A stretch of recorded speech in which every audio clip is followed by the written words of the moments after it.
Good evening all. ആദ്യം തന്നെ ഞാൻ പറയുന്നത് പുതിയ കഥ പോസ്റ്റ് ചെയ്തിട്ടുണ്ട്, സ്നേഹദൂരം.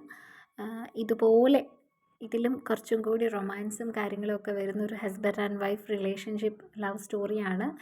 എല്ലാവർക്കും ഇഷ്ടമാവും കേട്ടോ. കാരണം ഞാനെന്നൊരു റൈറ്റർ ഏറ്റവും കൂടുതൽ ആളുകളുടെ കയ്യിൽ നിന്നും സന്തോഷവും അവരുടെ കമൻസും ഇഷ്ടവും ഒക്കെ വാങ്ങിയത് ഈ ഒരു കഥ എഴുതിയ ടൈമിലായിരുന്നു. ഇതിന് ശേഷമാണ് ഈ ഒരു കോൺട്രാക്റ്റ് വൈഫൊക്കെ ഞാൻ എഴുതുന്നത്.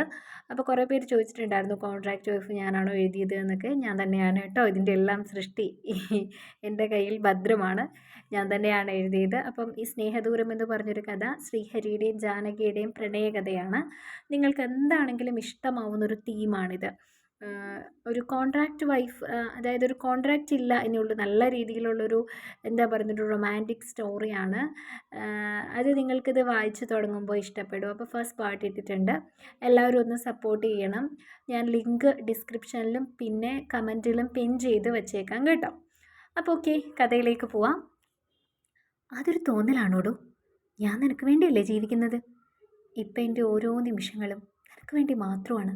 നീയില്ലെങ്കിൽ ഞാനില്ല. ആ ഒരു അവസ്ഥയിലേക്കാണ് ഞാൻ. ഏറെ ആർദ്രമായി അവളുടെ തലമുടിയിഴകളിൽ തഴുകി അവൻ പറഞ്ഞു. അന്ന് പാക്കപ്പ് പാർട്ടിക്ക് അവൾക്ക് വേണ്ടി അവൻ പ്രത്യേകമായി തിരഞ്ഞെടുത്തൊരു ഡിസൈനർ സാരി ആയിരുന്നു അവൾ ധരിച്ചത്. മെറൂൺ നിറത്തിലുള്ള ജോർജറ്റ് സാരിയിൽ പച്ച കല്ലുകൾ പതിപ്പിച്ച പാർട്ടി വെയർ. അവൾ അതിസുന്ദരിയായി അവന് തോന്നി. ആ സൗന്ദര്യത്തിന് മാറ്റുകൂട്ടാൻ രണ്ട് വലിയ ജിമുക്ക കമ്മലുകളും പിന്നെ എന്നും ഹൃദയത്തോട് ചേർന്ന് കിടക്കുന്ന താലിമാലയും മാത്രം.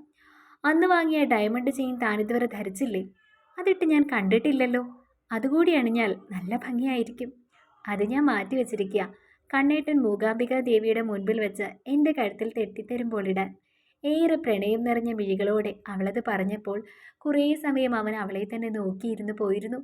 കറുത്ത നീളൻ മുടി വകഞ്ഞു മാറ്റി ജ്വലിച്ചു നിൽക്കുന്ന സിന്ദൂരം അവൾ പടർത്തിയിരിക്കുന്നു.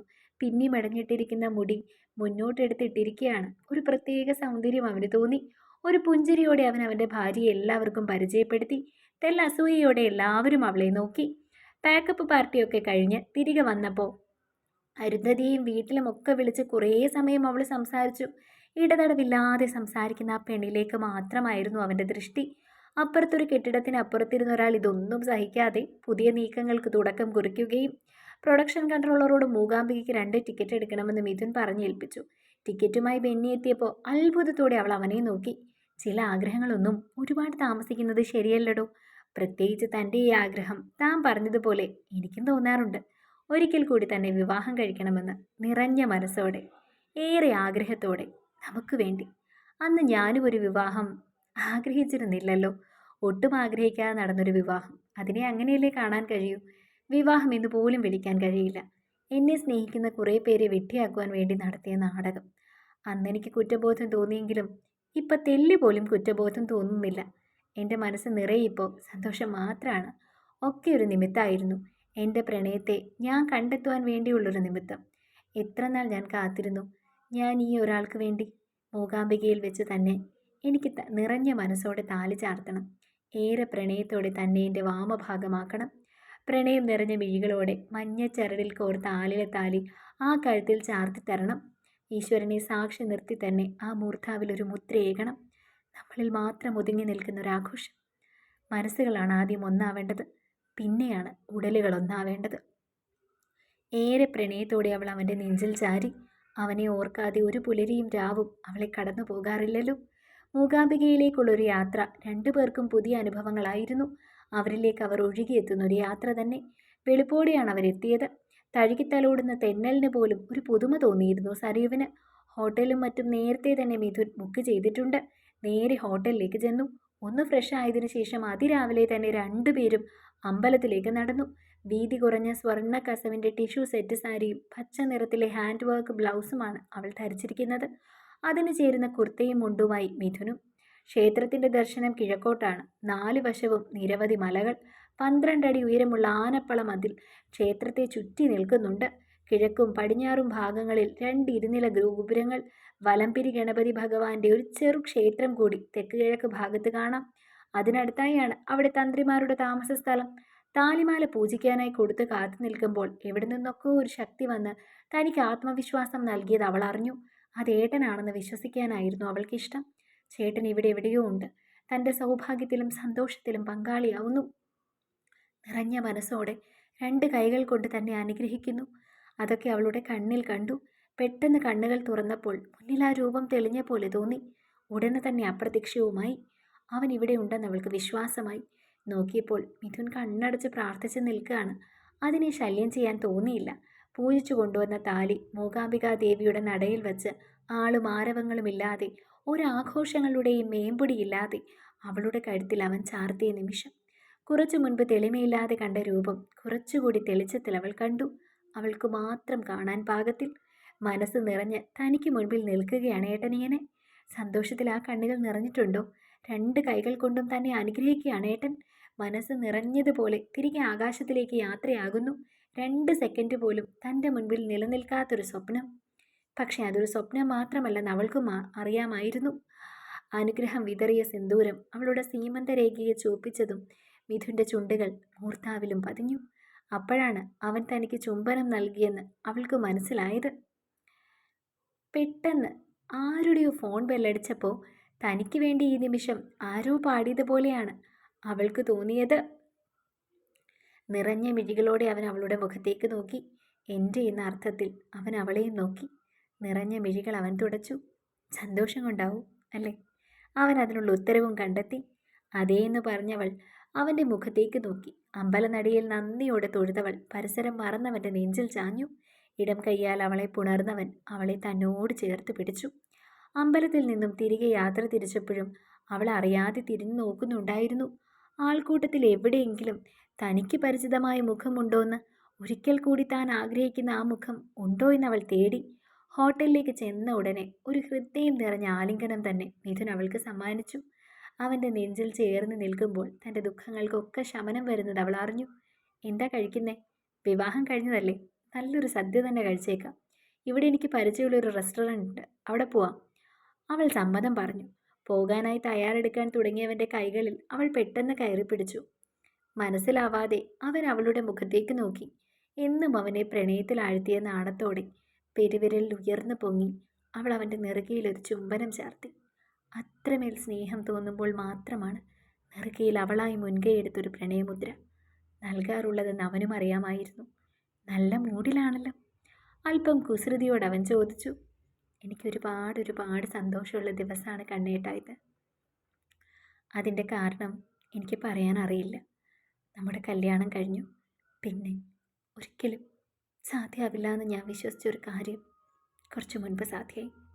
അവൾ പറഞ്ഞത് വ്യക്തമായില്ലെങ്കിലും വളരെ സന്തോഷവതിയാണെന്ന് തോന്നിയതുകൊണ്ട് തന്നെ അവൻ അവളെ ഗാഠമായി ഒന്ന് പുണർന്നു. ഏറെ പ്രണയം തോന്നുന്ന നിമിഷങ്ങളിലെല്ലാം താനങ്ങനെ പുണരുന്നത് അവൾക്ക് വലിയ ഇഷ്ടമാണെന്ന് അവൻ അറിയാമായിരുന്നു.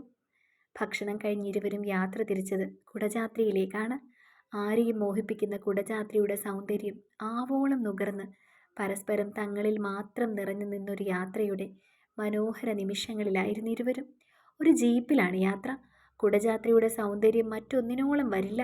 സൗപർണിക നദിയും അത്യപൂർവമായ നിബിഡവനങ്ങളിലെ അകത്തളങ്ങളിലൂടെ കുടജാത്രി മലകളെ കീഴടക്കിയുള്ള യാത്ര ആദിശങ്കരാചാര്യരുടെ സർവജ്ഞപീഠം എന്ന പൂർണ്ണതയിലാണ് ചെന്നവസാനിക്കുന്നത്.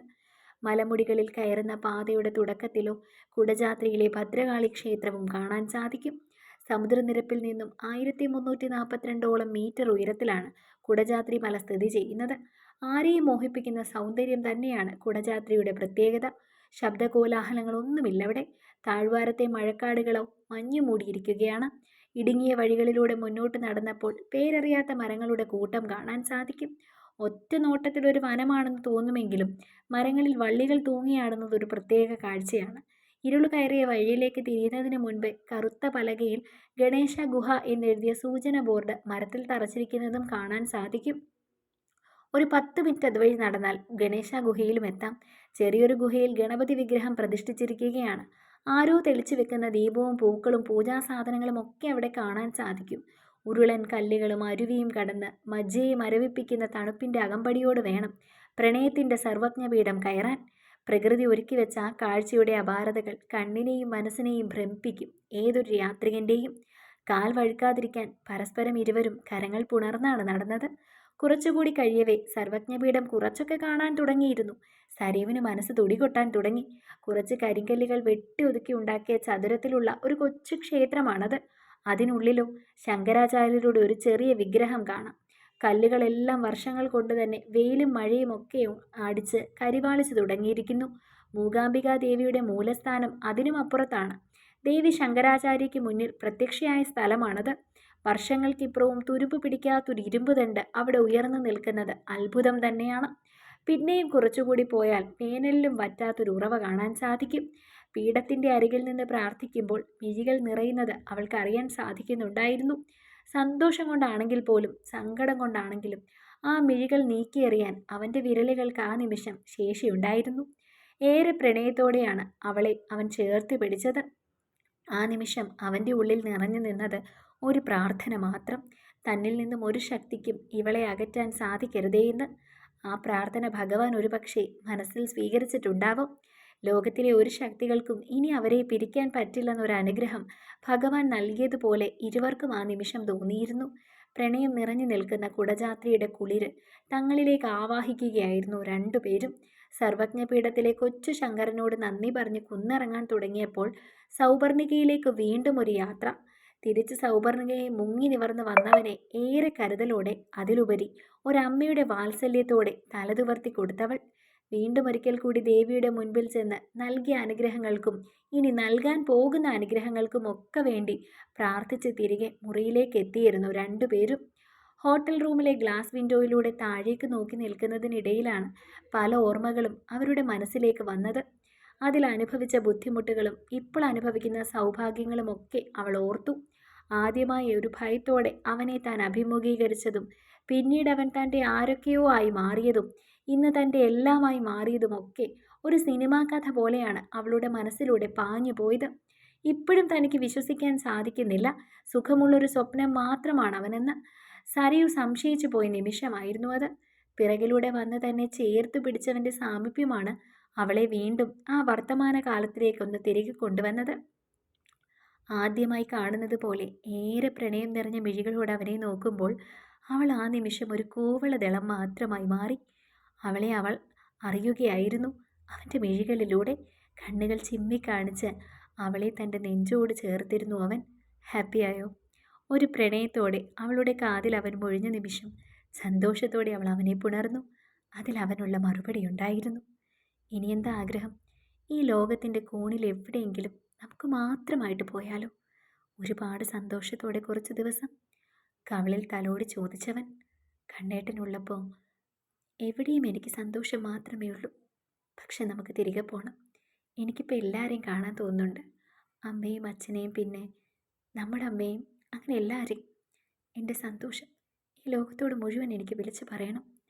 ഇപ്പം കണ്ണേട്ടൻ എൻ്റെ സ്വന്തമല്ലേ? എൻ്റെ മാത്രമല്ലേ? അവന് പരിചിതമല്ലാത്ത പുതുഭാവത്തോട് ചോദിക്കുന്നവളെ അവൻ കൗതുകത്തോടെ നോക്കി. ഇന്നും കണ്ണേട്ടൻ നിൻ്റെ മാത്രമാണ്. നിന്നിലും വലുതായി മറ്റാർക്കും മറ്റൊന്നിനും എന്നിൽ അധികാരമില്ല. സത്യമാണോ? ഒരു ചോദ്യം എയ്തവൾ. സത്യമല്ലേ? മറുചോദ്യം ചോദിച്ചവൻ. ചെറുചിരിയോടെ അവൻ്റെ ഷർട്ടിൻ്റെ ബട്ടൺസിൽ കറക്കി ചിരിച്ചവളെ അവൻ നോക്കി. ഇനി എന്നെ ഒറ്റയ്ക്കാക്കിയിട്ട് ഒരുപാട് ദിവസം കണ്ണേട്ടൻ ഷൂട്ടിങ്ങിന് പോവും. ഒരുപക്ഷേ ഇനി എനിക്ക് കണ്ണേട്ടനെ പിരിഞ്ഞിരിക്കാൻ പറ്റുമെന്ന് തോന്നുന്നില്ല. എനിക്ക്. ആർദ്രമായിരുന്നു അവൻ്റെ സ്വരം. കുറച്ച് കാലത്തേക്ക് ഷൂട്ടിങ്ങും തിരക്കുകളും ഒക്കെ മാറ്റിവെച്ചിരിക്കുകയാണ്. ഈ പടത്തിൻ്റെ റിലീസിന് മുന്നേ ആയിട്ടുള്ള കുറച്ച് പ്രമോഷൻ വർക്ക് കൂടിയുണ്ട്. അതോടി കഴിഞ്ഞാൽ ഫുൾ ഫ്രീ. ഇനി കുറച്ച് നാൾ നമ്മുടേത് മാത്രമായൊരു ലോകത്തിലേക്ക് ഒതുങ്ങിക്കൂടണം. കുറേ യാത്ര പോകണം നമ്മൾ മാത്രമായിട്ട്. പിന്നെ തൻ്റെ എഡ്യൂക്കേഷൻ പൂർത്തിയാക്കണം. പിന്നെ നമുക്ക് സെറ്റിലാവണം. ഒരു കുഞ്ഞ് സരയുവോ മിഥുനോ, അങ്ങനെ രണ്ടാളും വേണം. ഒരാൾ പോരാട്ടോ സരയു, 2 പേര് വേണം. ഞാൻ ഒരാളെ ഉണ്ടായിരുന്നുള്ളൂ. അച്ഛനും അമ്മയും തമ്മിൽ ഒരുപാട് സ്നേഹമായിരുന്നു. അവരുടെ ലോകത്തായിരുന്നു അവർ. അവിടെ ഞാൻ 2ാം സ്ഥാനക്കാരനാണ്. അച്ഛനില്ലാതായപ്പോൾ അമ്മയ്ക്ക് വല്ലാതായിപ്പോയി. ഇപ്പം എനിക്ക് മനസ്സിലാക്കാൻ സാധിക്കും എത്രത്തോളം തീവ്രമായിരുന്നു ആ സ്നേഹമെന്ന്. അമ്മയും അച്ഛനെയും ഒന്നും കുറ്റം പറയാൻ പറ്റില്ല.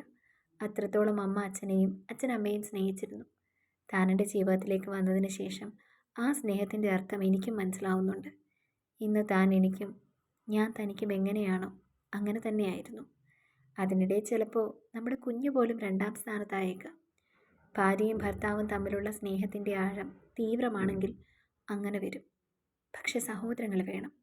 ഇപ്പം താൻ പറയാറില്ലേ ഏട്ടനുണ്ടായിരുന്നെങ്കിലെന്ന്? തൻ്റെ അച്ഛനേക്കാളും അമ്മയെക്കാളും ഏറ്റവും കൂടുതൽ താൻ സംസാരിക്കുന്നത് ചേട്ടനെക്കുറിച്ചാണ്. അത് തന്നെ എത്രത്തോളം തൻ്റെ ഏട്ടൻ കെയർ ചെയ്തിട്ടുള്ളത് കൊണ്ടാണ്. എന്നെ അങ്ങനെ കെയർ ചെയ്യാൻ ആരും ഉണ്ടായിരുന്നില്ല. നമ്മുടെ കുഞ്ഞിന് അവസ്ഥ വരരുത്. എനിക്കോ തനിക്കോ നാളെ എന്തെങ്കിലും സംഭവിച്ചാലും ആ കുഞ്ഞ് ഒറ്റപ്പെട്ടു പോകരുത്. സങ്കടം പറയാൻ, സന്തോഷം പറയാൻ ഒരു സുഹൃത്തിനെ പോലെ ഒരാൾ കൂടി വേണം. അതുകൊണ്ട് ഒരാൾ ഉണ്ടായിക്കഴിഞ്ഞാൽ നമുക്ക് വലിയ ലാഗൊന്നും എടുക്കാതെ തന്നെ അടുത്ത ആളിനെക്കുറിച്ച് ചിന്തിക്കണം. മനസ്സിലായോ? അവൻ വാചാലിനെ കണ്ണേട്ടന് ഒരുപാട് ആലോചിച്ച് കൂട്ടിയിട്ടുണ്ടല്ലോ. ഒരുപാട് ആലോചിച്ചു. പക്ഷെ ഒരു ജീവിതത്തെക്കുറിച്ച് ഞാൻ സ്വപ്നം കാണുന്നത് ആദ്യമാണ്.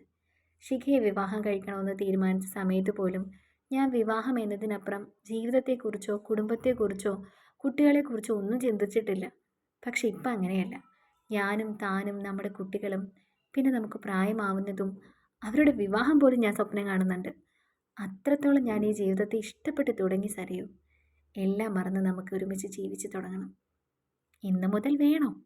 ഏറെ പ്രണയത്തോടെ അവൻ ചോദിച്ചു. ചെറുചിരിയോടെ അവൾ തലയാട്ടി. ഒരു നിമിഷം അവൻ അത്ഭുതത്തോടെ അവളെ നോക്കി. സീരിയസ് ആയിട്ട് പറഞ്ഞതാണോ? വീണ്ടും അവൻ അവളുടെ മുഖത്തേക്ക് നോക്കി ചോദിച്ചു. പിന്നല്ലാതെ, ഇക്കാര്യത്തിൽ ഞാൻ തമാശ പറയൂ? എനിക്ക് എത്രയും പെട്ടെന്ന് എൻ്റെ കണ്ണേട്ടൻ്റെ മാത്രമാവണം, എല്ലാ അർത്ഥത്തിലും. ഇമ ചിമ്മാതെ അവൻ അവളെ തന്നെ നോക്കിയിരുന്നു. പിന്നെ ആ കുഞ്ഞു മുഖം തൻ്റെ കൈക്കൊമ്പിളിലെടുത്തു. ചുണ്ടുകളിൽ നേർത്തൊരു ചുംബനം നൽകി.